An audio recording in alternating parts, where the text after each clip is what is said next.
मैं पवन कुमार आगरा से इनेजिक independent distributor और टीम कमांडो से।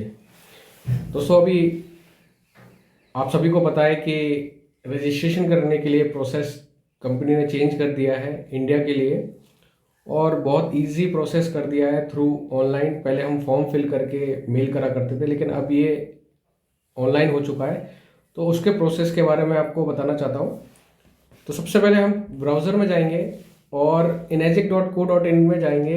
तो जैसा आप देख रहे हैं यहाँ पर आई एग्री पे क्लिक करने के बाद में अब आप GWS की वेबसाइट पे कैसे जाएंगे, तो आप देखेंगे अगर मेन्यू में आप जाएंगे तो यहाँ पर स्टोर का एक ऑप्शन आ रहा होगा, उस पर आप क्लिक करेंगे तो आप डायरेक्टली GWS के पोर्टल पे आ जाएंगे। अब यहाँ से आपको लॉगिन करना है। सबसे पहले आपके पास में ऑप्शंस है login using OTP and second option है लॉगिन यूजिंग पासवर्ड। तो अभी हम OTP से इसको लॉगिन करेंगे। तो जैसे ही हम OTP डालेंगे, अब इसको सबमिट करेंगे।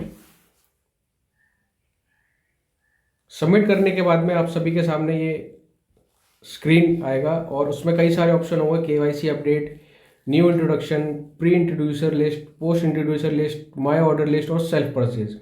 आपको मैं बता दूं कि अगर हम आज से जो भी नई आईडी लगाएंगे उसके लिए हमें न्यू इंट्रोडक्शन पे क्लिक करना पड़ेगा, और ये सारी डिटेल्स जो आपको दिख रही है जैसे first name, middle name, last name, email address, mobile number, pan number और GST नंबर, ये आपको फिल करना पड़ेगा।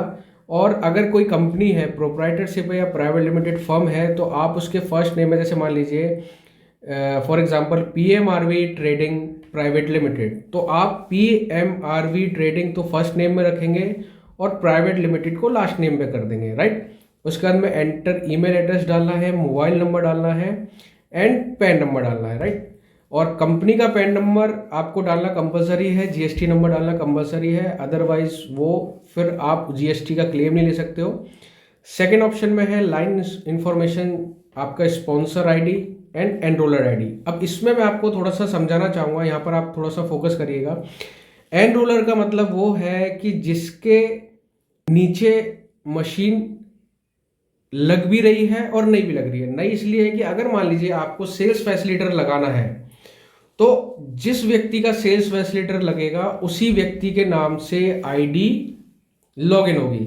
इस चीज को नोट करिएगा, जिस व्यक्ति का सेल्स फैसिलिटेटर लगेगा उस व्यक्ति के ID से ही इसमें लॉगिन करा जाएगा। और मान लीजिए कि आप A है जो सेल्स फैसिलिटेटर वाला व्यक्ति है और आपका डाउनलाइन B है और किसी C व्यक्ति की न्यू ID प्लेस करनी है, तो अगर सेल्स फैसिलिटेटर लगेगा तो आप A से लॉगिन करेंगे और स्पॉन्सर ID में अपने B वाले का स्पॉन्सर जो कस्टमर ID है वो डालेंगे और C को प्लेस कर देंगे।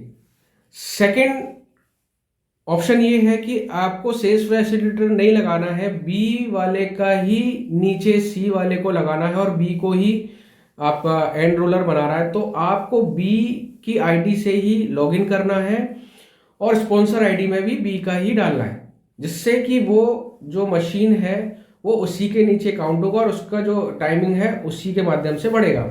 और एक चीज़ और नोटिस करने वाली है कि आपको पता है कंपनी जो भी हमारा न्यू डिस्ट्रीब्यूटर होता है उसके पहले बने पे कभी भी आप गलती से भी अपना सेल्स फैसिलिटेटर मत लगाइए, क्योंकि इससे उसका कमीशन रुक जाएगा और बाद में आपको बहुत प्रॉब्लम्स आ सकती हैं। कंपनी की तरफ से बिल्कुल गाइडलाइन आ चुकी है कि आपको वो ठीक नहीं करा जाएगा। अभी फिलहाल एक आध महीने 2 महीने के लिए आप ठीक करा सकते हैं, लेकिन बाद में एक बार आपने लगा दिया तो लगा दिया। इसीलिए सोच समझ के पहले बने के किसी पे भी अपना सेल्स फैसिलिटेटर ना लगाएं। तो अगर आप एनरोलर से B को C का रजिस्ट्रेशन करना है तो B के ID से लॉगिन करेंगे और C को उसमें ऐड कर देंगे। लेकिन अगर A को सेल्स फैसिलिटेटर बनना है तो A की ID से लॉगिन होगा, B उसमें स्पॉन्सर ID पे आएगा, देन आप बाकी का प्रोसेस कर सकते हैं। तो एड्रेस इंफॉर्मेशन पे आप फिल करेंगे और प्रोडक्ट इंफॉर्मेशन पे आप फिल करेंगे, राइट। यहाँ पर फिल करने के बाद में आप सबमिट कर देंगे।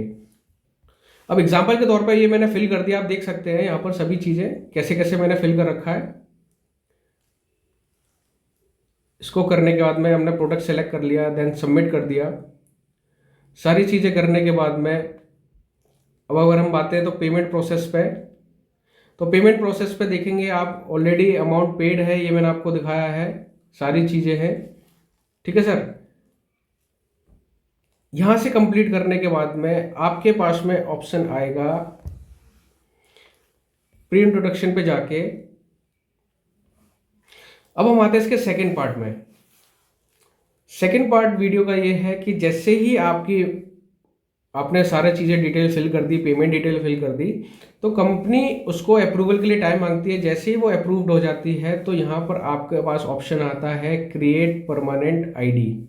जी हाँ दोस्तों, इसको खोलने के लिए हमें क्या करना है, हमें जाना है, जैसे आप खोलेंगे तो प्री इंट्रोड्यूसर पे डालेंगे, क्योंकि हम ऑलरेडी उसको सेव कर चुके हैं।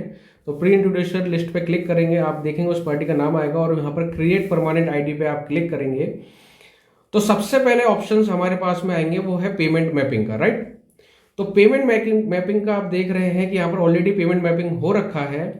यहाँ पर उनकी जो हमने डिटेल्स भरी थी वो सारी चीज़ें आ रखी हैं। इसमें कुछ बेसिक चीज़ें आप भर देंगे, नॉट स्पेसिफाइड, और ये प्राइवेट लिमिटेड कंपनी है। उसके बाद मैं बात करूं तो आज तो पहले पैन कार्ड कंपनी का अपलोड करेंगे सर।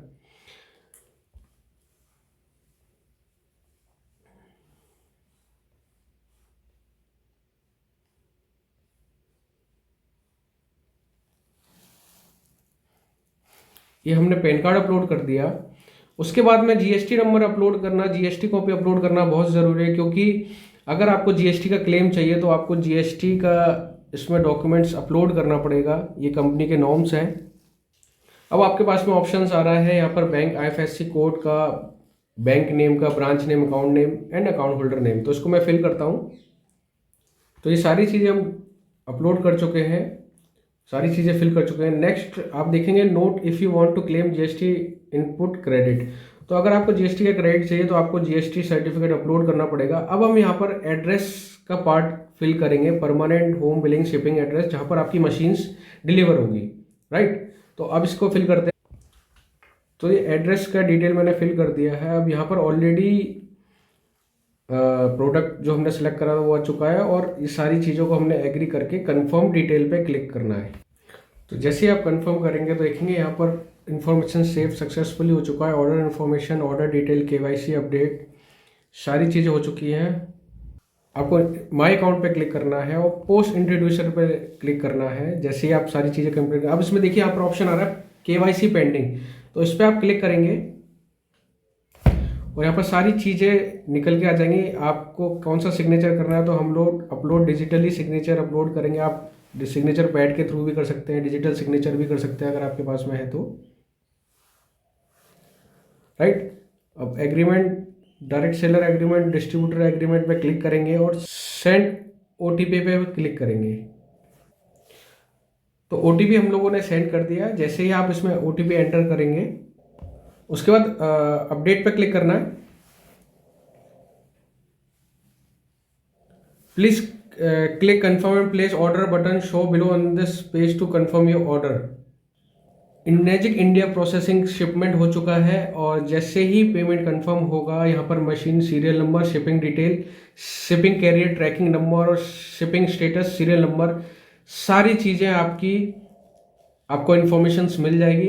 तो दोस्तों इस वीडियो के माध्यम से आपको जो भी इंफॉर्मेशन मिली उसका आप यूज़ करिए और अपने अपने डिस्ट्रीब्यूटर को शेयर करिए।